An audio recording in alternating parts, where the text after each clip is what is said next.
Ousmane Sonko yàlla na ko yàlla may ndam Ousmane Sonko ku lay xaar yàlla na xaadi lii may wax nag waxuma ko affaire Pastef waxuma ko affaire dara maa ngi ñaan képp ku seetaan sama vidéo bi nga ñaanal Ousmane Sonko yàlla gën ko dëgëral gën a yokk taxawaayam lépp luy yàq yàlla na ko yàlla sonal président Ousmane Sonko gars yi ñaanal leen ma Ousmane Sonko xam ngeen Ousmane Sonko financement bu ñaata la refusé ndax valeur ndax jikko yu baax 40 millions d'euros muy 26 milliards de francs CFA loolu la Ousmane Sonko ni bëgguñu ndax lan benn loi bi nga xamante ni jël na ko yóbbu ko assemblée pour xeex góor jigéen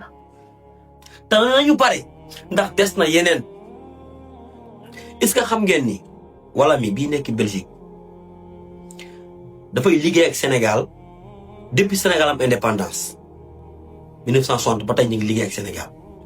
1990 ba 2024 dugal nañ Sénégal plus de 200 milliards moo taxoon régime yi fi jaaroon yëpp koo ci wax ni ko criminaliser góor jigéen mu jël ko teg ko fële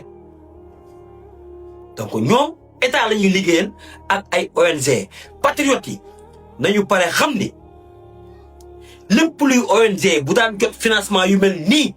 dinañ tourner contre ñun même bu fekkoon dañu doon jàppale pour jàkkaarloo gouvernement bu Sénégal ndax financement yi nga xamante ni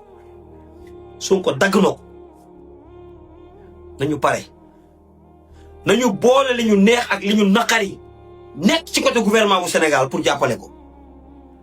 parce que Ousmane Sonko li mu def yombul de son excellence Bassirou Diomaye Faye ñu ne bañ ñu la man ne bañuma la barki Muhammadu Rasulullah bu fekkee ne bañ naa la wala ma yéene la lu ñaaw yàlla naa jiitu donte am naa xol lu naqari mais ñu ngi lay woo ci Ousmane Sonko sa frère la ñu ngi lay woo ci fépp fu mu teg tànkam ngir yàlla bu gessoo na gis nga teg fa sa tànk ngeen ànd comme ne ngeen àndee woon parce que dinañ xeex de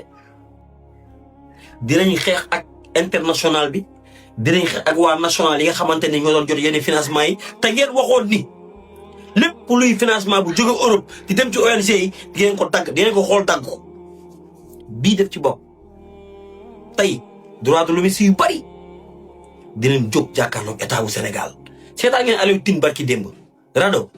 la mooy mission RADDHO dem leen ngeen xool mission RADDHO Pape Sidi Fall question bu yomb la ko posé muy nekk di wiiri jaari ndaari maa ngi ñaan nañu nekk ci ginnaaw gouvernement bi parce que dinañu xeex mais yàlla na Ousmane Sonko am ndam parce que Sonko bu amee ndam Sénégal mooy am ndam c'est pas Belgique kese moo fi nekk pour war a liggéey ak Sénégal te ren sax ñun bu ngeen xoolee ci côté chinois yi la ñu dem ak côté arabe naar yi ñoom ñoo ëppagum bi Pastef ñëwee pouvoir ba léegi signature yoo xam ne def nañ ko ak ñoom donc ñoom ñu ñëw ak ñu bañ a ñëw loolu seen problème la mais valeur moo tax Ousmane Sonko dàq 26 milliards ak fii réew mi toll nañu gëm suñu boppu gars yi lii moo nekkoon vidéo ba ngeen partagé ma ko ba ndaw si lii mu wax mu bañ a yem rek ci nopp yi Ousmane Sonko décision bi mu jël nañu bañ yem rek ci di ko partagé kese dañ ko déglu di ko dégg ba pare di jàkkaarloo ak moom fu mu teg tànkam ñu teg ko suñu tànk pour xeex ak nit ñu bon ñi parce que am na dëkk yu bëri yoo xam ne nag développé nañu te jëluñu benn financement góor jigéen donc lii moo nekkoon vidéo bi gars yi ci li ngeen jëf